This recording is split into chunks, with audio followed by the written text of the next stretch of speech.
আসসালামু আলাইকুম। বাংলাদেশের মার্কেটে অফিসিয়ালি রিলিজ হলো Realmi 9 সিরিজ। 9 সিরিজের Realmi 9 14 ফেব্রুয়ারি বাংলাদেশে মার্কেটে অফিসিয়ালি রিলিজ হলো। এই ফোনটি মূলত দুইটা ভেরিয়েন্টে লঞ্চ হয়েছে, একটা হলো 464 এবং 628। তো এই আজকের ভিডিওতে আমরা এই ফোনের বিস্তারিত হাইলাইটিং বিষয় এবং স্পেসিফিকেশন সম্পূর্ণ জানতে পারবো। তাই ভিডিওটি প্রথম থেকে শেষ পর্যন্ত কন্টিনিউ করুন। আর যারা চ্যানেল নতুন আছেন অবশ্যই চ্যানেলটাকে সাবস্ক্রাইব করে ভিডিওতে ভালো লাগলে অবশ্যই ভিডিওটা লাইক দিয়ে, আর যারা ফেসবুক পেজে দেখছেন অবশ্যই ফেসবুক পেজটিকে ফলো করে রাখবেন। তো চলুন ছোট্ট একটা ইনফো আমরা ভিডিওর মূল ভিডিওতে চলে যাই।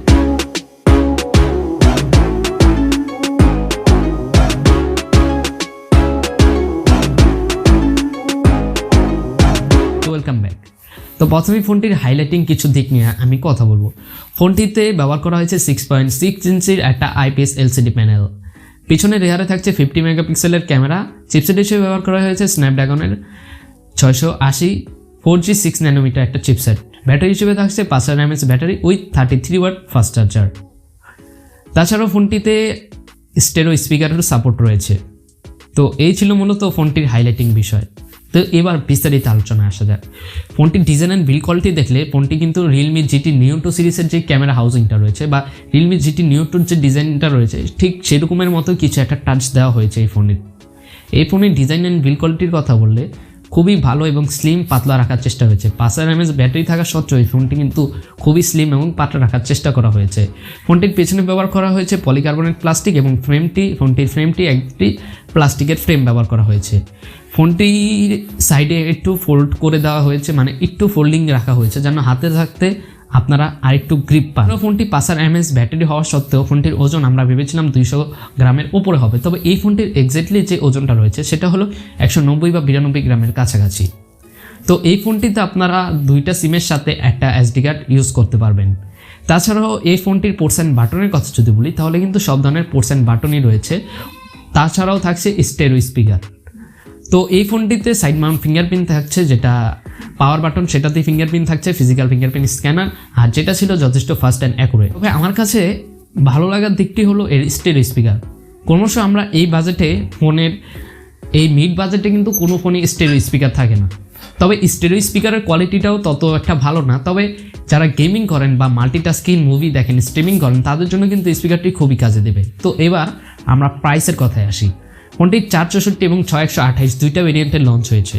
464-র দাম হলো 17,490 টাকা এবং 628-এর দাম হলো 19,490 টাকা। এবার ফোনটির ডিসপ্লে নিয়ে কথা বলা যাক। ফোনটিতে 6.6 ইঞ্চি ফুল HD+ রেজুলেশনে একটি IPS LCD প্যানেল ব্যবহার করা হয়েছে, যেটার রিফ্রেশ রেট হলো 90 হার্জ অ্যাডাপটিভ রিফ্রেশ রেট। তবে এটি শতভাগ অ্যাডাপটিভ না। ডিসপ্লের কন্টেন্ট প্লেনের উপর নির্ভর করে এটা রিফ্রেশ রেট ডাউন করে। যেমন আপনি গেমিং করলে এক রিফ্রেশ রেট, স্ট্রিমিং করলে এক রিফ্রেশ রেট। তো এটার যে কন্টেন্ট, আপনি যে কন্টেন্ট প্লেইং করবেন সেই কন্টেন্ট প্লেইং অনুযায়ী কিন্তু এটা রিফ্রেশ রেট ডাউন করবে। আর এই ডিসপ্লের পিক ব্রাইটনেসের কথা বললে এই ডিসপ্লেতে 480 নিটসের পিক ব্রাইটনেস থাকছে। তো 480 নিটসের পিক ব্রাইটনেস থাকলেও ডিসপ্লে কিন্তু যথেষ্ট ব্রাইট ছিল। তবে ইনডোরে যারা ফোনটিকে ব্যবহার করবেন তাদের ক্ষেত্রে খুবই ভালো পারফর্ম করবে। তবে যদি আপনারা ডিরেক্ট সানলাইটে বা আউটডোরে ব্যবহার করেন তবে কিছুটা আপনাদেরকে সমস্যা ফেস করতে পারেন, যেহেতু এটা 480 নিটসের। তাছাড়াও ফোনটির ডিসপ্লে চিন এবং বেজেলসের কথা বললে চিনটা স্লাইটলি মোটা এবং বেজেলগুলো মোটামুটি ঠিকই রয়েছে চিনটা, তবে ফোনটার চিনটা আমার কাছে স্লাইটলি মোটা হয়েছে। তাছাড়াও ডিসপ্লের ওপরে যে ক্যামেরা কাটআউটটা রয়েছে সেটা মাঝারি সাইজেরই বলবো, এত ছোট না, মাঝারি সাইজেরই মূলত রাখা হয়েছে। তাছাড়াও ডিসপ্লেটাও কিন্তু যথেষ্ট ব্রাইট ছিল। কন্টেন্ট প্লেন অনুযায়ী কালারগুলো খুব ভিভিড বা স্যাচুরেট হচ্ছিল না। মোটামুটি ভালোই IPS ডিসপ্লে হিসেবে মোটামুটি ভালোই রাখার চেষ্টা। এবার পারফরমেন্সের কথা আসছে।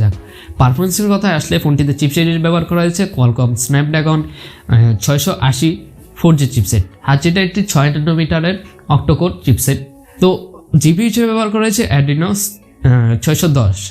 আর ফোনটির OS বা UI নিয়ে কথা বললে ফোনটিতে আউট অফ দ্য বক্স আপনারা Android 11 পেয়ে যাবেন। তবে আমরা 2022 সালে এসে আউট অফ দ্য বক্স সব ফোনটি কিন্তু Android 12-এর আপডেট দেখি। তবে খুব শীঘ্রই এই ফোনটাতে Android 12-এর আপডেটও আপনারা পেয়ে যাবেন। তাছাড়াও Realmi UI আপডেট নিয়ে কথা বললে এই ফোনে Realmi UI 2.0 পাচ্ছেন। তবে এই UI আপডেটও কিন্তু আপনারা পেয়ে যাবেন।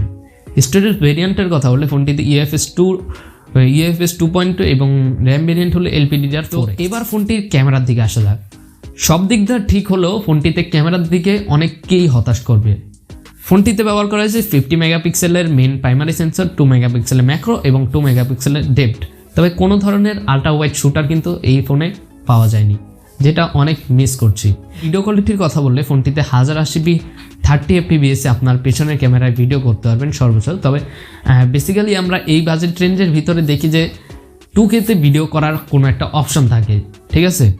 তবে এই ফোনটা সব দিক দিয়ে ঠিক হলে পারফরমেন্স একটু বেশি হলেও তবে এই দিক দিয়ে একটু ডাউনগ্রেড করেছে। তাছাড়াও ফোনটিতে সেলফি ক্যামেরার কথা বলে সেলফি ক্যামেরার রেজুলেশন হলো 16 মেগাপিক্সেল, আর এটাতেও 1080p 30 fps ভিডিও করা যাচ্ছে, কিন্তু কোনো স্টেবিলাইজেশন বা আদার্স কোনো মোড কিন্তু ক্যামেরায় নেই। এটা আপনাকে সবসময় ফোনটির ব্যাটারি নিয়ে কথা বলা যাক।